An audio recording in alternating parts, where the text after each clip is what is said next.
Selanjutnya kita masuk ke bab mengenai Lagrange persamaan dan perbedaan. Untuk soal yang pertama, tentukan nilai maksimum untuk fungsi f, x, y sama dengan 7x min 4y yang dibatasi oleh x kuadrat tambah y kuadrat sama dengan 6. Jika nilai maksimumnya adalah akar p, maka p sama dengan, untuk menjawab soal ini, langkah pertama yang harus dilakukan adalah menurunkan secara parsial seluruh fungsi yang ada. Di sini ada fungsi f dan fungsi pembatas atau kita sebut dengan fungsi g. Nah, rumusnya itu gradien f sama dengan turunan parsial fungsi f terhadap x dan turunan parsial fungsi f terhadap y. Nah, di sini kita akan menurunkan yang pertama dulu yang terhadap variabel x. Untuk fungsi f-nya sendiri kita ambil yang ini. Ini kita akan turunkan terhadap x. 7x kita turunkan menjadi 7, dikurangi 0. Kenapa 0? Karena di sini tidak ada variabel x, jadi 0. Jadi kita dapatkan hanya angka 7. Kita taruh di sini. Lalu kita akan menurunkan terhadap variabel y. Nah, di sini 7x kita turunkan terhadap variabel y itu 0, karena tidak ada variabel y. Dikurangi dengan min 4y, kita turunkan terhadap y, menjadi min 4. Dapatkan 7, min 4. Lalu menurunkan fungsi g dengan rumus yang sama, kita akan turunkan secara parsial fungsi g terhadap x dan turunan parsial fungsi g terhadap y. Kita terlebih dahulu dengan variabel x, kita turunkan x kuadrat ini menjadi 2x, tambah dengan 0, di 2x. Lalu kita turunkan terhadap y, di sini 0 ditambah 2y, tulis 2y. Oke, selanjutnya kita akan menentukan pembatas dan menambahkan variabel lambda ini dengan rumus gradien f dikurangi lambda dikali gradien g sama dengan 0. Kenapa 0? Karena untuk mencari nilai maksimum itu titik kritisnya itu harus maksudnya turunan parsialnya itu harus 0. Oke, lanjut kita akan mengelompokkannya ini menjadi x dan y. Di sini kita mengambil 7 min 2x lambda dikali lambda sama dengan 0. Kita pindah ruaskan menjadi 7 sama dengan 2x lambda dan nilai x sama dengan 7 per 2 lambda. Kita sebut ini dengan persamaan 1. Lalu yang kedua, min 4 dikurangi 2y lambda sama dengan 0. Min 4 sama dengan 2y lambda. Y sama dengan min 4 per 2 lambda. Kita sebut ini dengan persamaan 2. Lalu untuk yang ketiga pembatas, yaitu x kuadrat tambah y kuadrat sama dengan 6. Ini disebut dengan persamaan 3. Selanjutnya, kita akan memasukkan persamaan 1 dan persamaan 2 ke persamaan 3, atau bisa disebut nilai x dan y-nya kita masukkan ke fungsi g. Nah, di sini kita operasikan sesuai yang sudah kita dapatkan angka-angkanya, dan didapatkan dari hasil kuadrat ini adalah 65 per 4 lambda kuadrat sama dengan 6. Nah, selanjutnya kita akan mencari lambda dari nilai ini. 65 sama dengan 6 dikali 4 lambda kuadrat sama dengan 24 lambda kuadrat. Lambda kuadrat sama dengan 65 per 24, dan lambda sama dengan plus minus akar dari 65 per 24. Nah, selanjutnya kita akan mencari nilai x dengan lambda yang positif terlebih dahulu. Nah, di sini untuk mencari x ini kita tinggal masukkan ke dalam persamaan 1, yaitu x sama dengan 7 per 2 lambda. Lambdanya kita substitusikan dan dapatkan nilainya 7 per 2 akar dari 65 per 24. Di sini kita akan mengalihkannya dengan akar sejenis seperti ini, sehingga nilainya menjadi 7 akar 65 per 24 dibagi dengan ini akar dikali akar, akan hilang akarnya dan akan menyatu angkanya, jadi 65 per 24 dikali dengan 2, hasilnya 65 per 12. Setelah itu kita akan memindahkan 12-nya menjadi ke atas, jadi 7 dikali 12 dikali akar 65 per 24 sama dengan 65. Nah, agar lebih mudah, kita akan memasukkan 12 ini ke dalam akar, sehingga kita akan mengkuadratkan terlebih dahulu. Jadi 7 dikali dengan akar 144 dikali 65/24 sama dengan 65. Nah, setelah dioperasikan, hasil dari akar ini adalah 390. Jadi 7 akar 390/65. Selanjutnya mencari nilai Y, kita masukkan lambda positif 65/24 ini ke dalam persamaan 2, yaitu Y sama dengan min 4/2 lambda. Kita operasikan seperti pada X, dan didapatkan hasilnya min 4 akar 390/65. Selanjutnya kita akan mencari dengan lambda yang negatif. Kita mencari nilai X terlebih dahulu dengan rumus 7/2 lambda yang sudah kita dapatkan di persamaan 1. Kita operasikan dan hasilnya adalah min 7 akar dari 390/65. Dan nilai Y dari persamaan 2, kita masukkan lambdanya ini dari lambda yang negatif, dan didapatkan hasilnya 4 akar 390/65. Oke, jadi titik kritis yang didapatkan adalah 7 akar 390/65, min 4 akar 390/65, dan min 7 akar 390/65, 4 akar 390/65.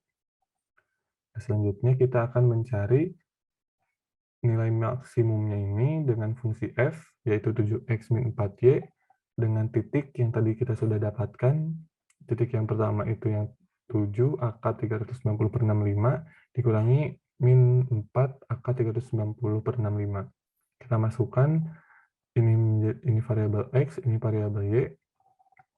Lalu kita operasikan 7 dikali 7, 49, dikurangi dengan min 4 kali min 4, 16. Jadi 49 ditambah 16 adalah 65. Sehingga kita bisa coret dan didapatkan hasilnya 1, terus dikalikan akar 390 dan nilainya 390. Terus fungsi yang kedua dengan titik min 7 akar 390/65, 4 akar 390/65. Kita substitusikan kepada fungsi ini, dan didapatkan nilainya itu min 65/65. Kita bisa mencoretnya juga, dapatkan hasilnya min 1. Min 1 kali akar 390 sama dengan min akar 390. Nah, maka kesimpulannya nilai maksimum berada pada titik 7 akar 390/65, min 4 akar 390/65 sebesar akar 390. Sehingga nilai P sama dengan 390.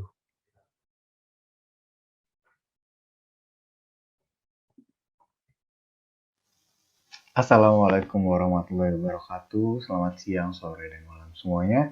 Kembali lagi dengan responsi konten untuk mata kuliah Kalkulus 3 di bagian materi persamaan dan tidak persamaan Lagrange. Oke, mungkin tadi udah dibahas ya mengenai nomor 1 dari persamaan atau ketidaksamaan Lagrange ini. Nah, untuk video kali ini saya akan membagikan mengenai nomor 2-nya nih. Gitu kan. Nah, oke, kita langsung aja ke bentuk pertanyaannya. Oke, di pertanyaan nomor 2 ini ditanyakan, tentukan di mana titik dan nilai minimum dari fungsi z sama dengan fx, y sama dengan 2xy yang dibatasi oleh x kuadrat plus y kuadrat kurang dari sama dengan 4. Nah, mungkin teman-teman semua dari sini udah tahu nih, Lagrange-nya itu di sini tuh bagian mana sih? Gitu kan, dilihat dari tanda aja udah kelihatan kan, kurang dari sama dengan. Berarti bentuk Lagrange untuk soal ini adalah pertidaksamaan. Gimana sih untuk menyelesaikan persoalan dari Lagrange pertidaksamaan ini? Oke, kita langsung aja kita bahas nih. Nah, jadi teman-teman semua, langkah pertama yang harus kita ketahui dalam menyelesaikan pertidaksamaan Lagrange ini adalah fungsi atau rumus dari range pertidaksamaan itu sendiri gitu. Beda dengan persamaan. Mungkin kalau persamaan teman-teman bisa langsung turunkan gitu kan terhadap x terhadap y gitu kan. Kalau ini beda lagi nih. Kita harus buat dulu nih si fungsi yang sebelumnya dan pembatas itu ke dalam rumus Lagrange pertidaksamaan. Nah, rumusnya apa sih? Jadi rumusnya itu dinotasikan dengan L, X, Y, lambda sama dengan Fxy min lambda dikali Gxy. Nah, dari sini kita bisa langsung substitusikan aja dari soal karena udah diketahui berapa nilai Fxy dan Gxy-nya. Jadi gini teman-teman bentuknya. Untuk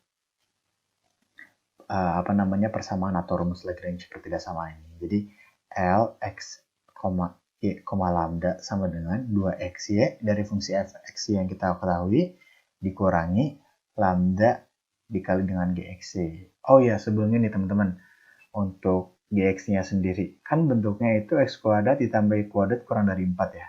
Nah, teman-teman nanti harus pindahkan semuanya ke kiri ya. Jadi kurang dari sama dengan 0 agar di persamaan gx pada rumus Lagrange-nya dia masuk gitu. Dan satu lagi, dari persamaan ini tuh wajib bentuknya kurang dari sama dengan ya, karena kan kita juga mau mencari nilai minimum. Jadi nanti kalau bentuknya lebih besar sama dengan, kita cukup kalikan negatif biar bentuknya berubah menjadi kurang dari sama dengan gitu teman-teman. Nah, udah tahu rumus Lagrange pertidaksamaannya gimana, lantas kita gimana nih kemana gitu. Nah, lantas kita akan masukkan ke dalam dua kondisi dengan lambda yang berbeda. Nah, jadi emang aturan untuk menyelesaikan Lagrange pertidaksamaan itu kita harus masukkan si fungsi tadi Lagrange itu ke dalam dua kondisi di mana nilai lambda itu berbeda.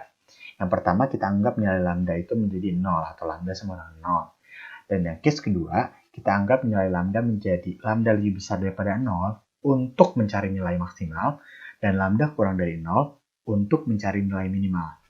Nah, karena di sini kita mencari nilai minimum, maka nanti kita di case 2 kita gunakan lambda kurang dari 0 gitu. Nah, langsung aja nih kita bedah masing-masing case-nya. Yang pertama nih, ketika lambda sama dengan 0. Oh ya, dalam case ini tuh ada 4 aturan yang harus terpenuhi gitu. Kalau salah satu aturan tidak terpenuhi, maka dalam case atau dalam kondisi lambda tersebut, dia tidak memiliki solusi nantinya. Untuk case-case-nya kita ikut aja dari pembahasan ini. Maksudnya nanti sambil berjalan, nanti saya juga bantu jelaskan. Nah, jadi yang pertama, ketika lambda sama dengan 0, untuk aturan pertama, kita turunkan L terhadap X. Dan turunan L terhadap X itu harus sama dengan 0. Kan kita tadi punya ya, si persamaan LX itu kan 2X-nya negatif lambda kali X kuadrat ditambah Y kuadrat negatif 4 ya. Nah, si lambda yang tadi teman-teman tinggal kalikan aja ke dalam, ke GX-nya, lalu teman-teman turunkan tuh semua persamaannya terhadap X gitu. Nah, kita punya dari 2X diturunkan menjadi apa? Jadi 2Y. Terus ada lagi lambda X kuadrat diturunkan menjadi 2 lambda X gitu. Terus yang satu lagi lambda Y kuadrat, ya karena dia gak memuat X, jadi kita nggak usah tulis. Yang terakhir 4 lambda, dia juga gak memuat X, jadi kita nggak usah tulis maksudnya. Nah, dari sini kita pindahkan LX itu jadi 2Y sama dengan 2 lambda X. Atau teman-teman bisa kecilkan juga jadi Y sama dengan lambda X. Tapi mungkin untuk aturan yang pertama ini dicukupkan aja informasinya sampai situ karena kita juga bisa terbuktikan bahwa LX itu sama dengan 0 itu bisa dilakukan. Gitu. Terus yang kedua kita turunkan L terhadap Y sama dengan 0. Sama nih konsepnya hampir sama. Yang tadi cuma bedanya tadi diturunkan terhadap X. Di sini diturunkan terhadap Y. Jadi di sini ntar bedanya dikit nih. Karena emang kebetulan fungsinya gitu-gitu aja. Gitu. Jadi mau diturunkan terhadap X sama Y ya beda mirip. Beda dikit lah gitu. Nah lanjut ke aturan ketiga. Aturan ketiga itu kayak gini bentuknya.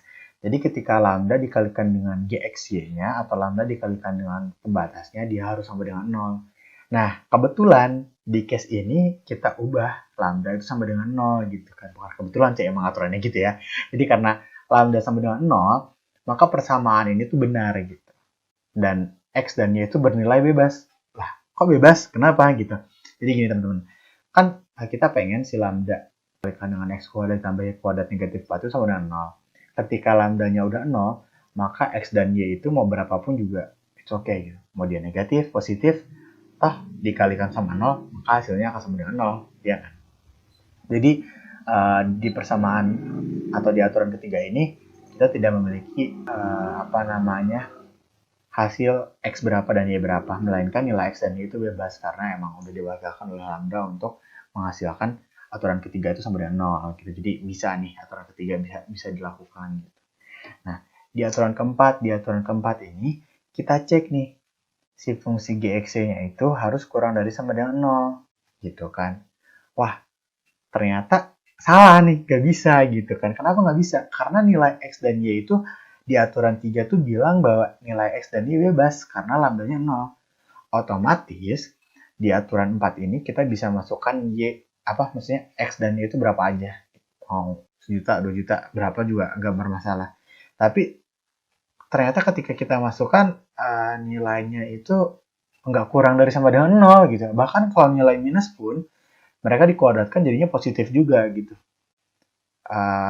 Dan itu tuh salah gitu karena nilainya bebas, kecuali ya nih ya kalau nilai X-nya atau Y itu sama dengan X-nya 2, Y-nya 0 atau Y-nya 2, X-nya 0 ya pasti bisa dianggap benar gitu. Tapi kan di awal X dan Y bebas gitu, jadi nggak ada aturan. Jadi untuk aturan 4 ini salah gitu karena ya itu nggak ada nilai X dan Y yang pasti. Oleh dari case atau dari ketika lambda sama dengan 0 itu kita tidak membawakan solusi untuk nilai X dan Y karena ya itu nilainya bisa berapa aja gitu. Oke, lanjut ke lambda itu kurang dari atau sama dengan 0 karena kita mencari nilai minimum ya. Nah, sama nih aturannya. Yang pertama kita turunkan terhadap X untuk L-nya, kita turunkan terhadap Y untuk L-nya atau si bentuk fungsi Lagrange itu sendiri gitu kan. Nah, di aturan 3 ini agak berbeda nih. Kan tadi dia bilang bahwa si lambda dikalikan GX itu harus sama dengan 0. Nah, kan di sini dia ada aturannya tuh, case-nya itu ketika lambda kurang dari sama dengan 0 ya. Berarti kan lambdanya kalau 0 ya udah X-nya bebas gitu. Nah, gimana kalau lambdanya kurang dari 0 gitu. Nah, karena kalau lambdanya kurang dari 0, berarti harus ada nih si pembuat 0 ya. Dan si pembuat 0 ini ya pasti si GX-nya ini. Maka dari itu kita harus cari nih nilai apa sih X sama Y yang akan menghasilkan 0 gitu. Biar nanti dikalikan sama lambda nilainya 0. Nah, dari sini kita bisa lakukan substitusi nih dari persamaan 1 dan 2 yang telah kita ketahui. Jadi kan nilai X kuadrat ditambah Y kuadrat negatif 4 harus sama dengan 0. Nah, kita tahu bahwa 2Y itu sama dengan 2 lambda X. Kalau kita coret 2-nya, kita punya Y sama dengan lambda X. Kalau kita pisahkan, lambda itu sama dengan Y per X. Gitu. Nah, sedangkan di persamaan 2, kita punya 2X sama dengan 2 lambda Y atau X sama dengan lambda Y. Nah, kita tahu bahwa nilai lambda itu Y per X. Ya udah, kita substitusikan aja nih dari persamaan yang ini. Si lambda pindahkan ke sini jadi Y per X. Jadi nanti kita punya X sama dengan Y per X dikali Y. Itu lambdanya diubah ya. Nah, udah ini gimana? Ya udah gini kita pindahkan aja ke masing-masing tempat yang emang variabelnya sama. Sehingga kita punya nilai X kuadrat sama dengan Y kuadrat atau kita coret juga apa-apa sih X sama dengan Y. Nah, kita balik lagi ke fungsi GX-nya.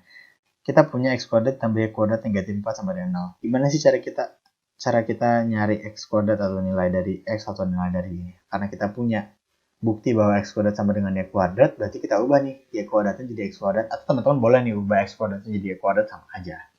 Tapi mungkin di sini saya akan bahas ketika Y kuadratnya diubah jadi X kuadrat. Gitu. Jadi nanti X kuadrat ditambah X kuadrat dikurang 4 sama dengan 0.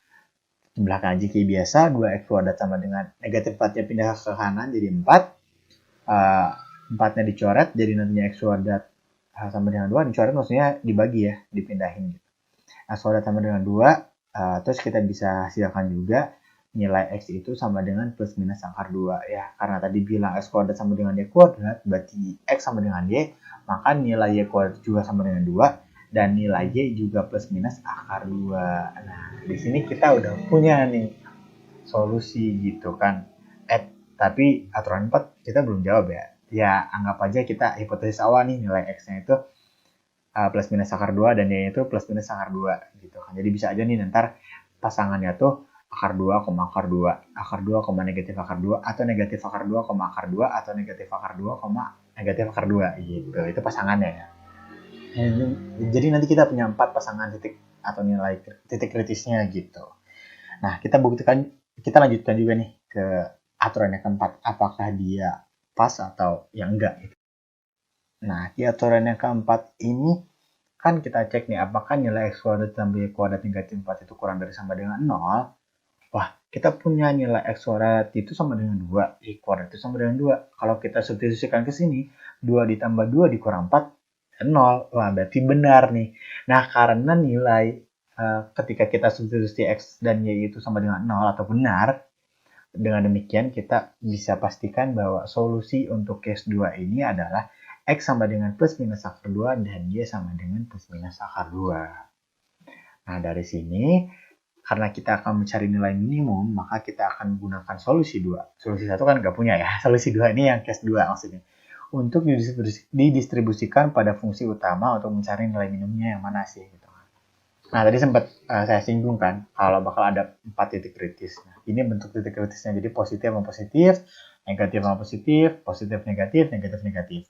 Cukup kita kalikan aja ke persamaan utamanya, di mana fungsi utama itu fxy sama dengan 2xy.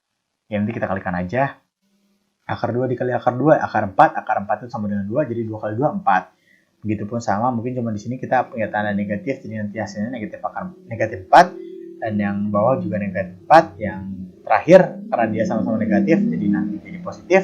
Dan dia punya nilai 4.